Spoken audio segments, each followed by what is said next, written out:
काफी समय पहले की बात है। प्रतापगढ़ नाम का एक राज्य था। वहां का राजा बहुत अच्छा था, मगर राजा को एक सुख नहीं था।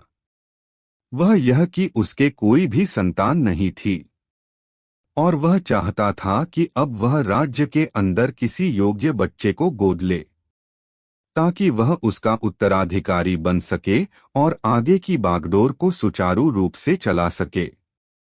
और इसी को देखते हुए राजा ने राज्य में घोषणा करवा दी कि सभी बच्चे राजमहल में एकत्रित हो जाएं।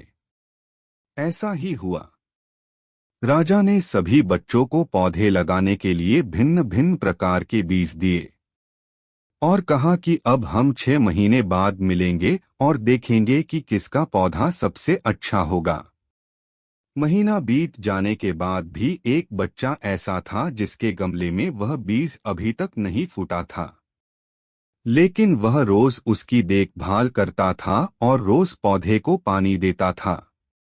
देखते ही देखते 3 महीने बीत गए। बच्चा परेशान हो गया।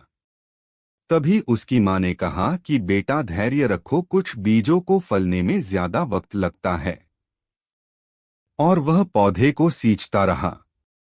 6 महीने हो गए। राजा के पास जाने का समय आ चुका था, लेकिन वह डर हुआ था कि सभी बच्चों के गमलों में तो पौधे होंगे और उसका गमला खाली होगा। लेकिन वह बच्चा ईमानदार था और सारे बच्चे राजमहल में आ चुके थे।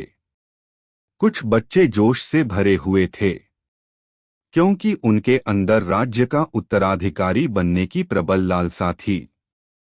अब राजा ने आदेश दिया, सभी बच्चे अपने अपने गमले दिखाने लगे। मगर एक बच्चा सहमा हुआ था क्योंकि उसका गमला खाली था। तभी राजा की नजर उस गमले पर गई। उसने पूछा, तुम्हारा गमला तो खाली है। तो उसने कहा, लेकिन मैंने इस गमले की 6 महीने तक देखभाल की है।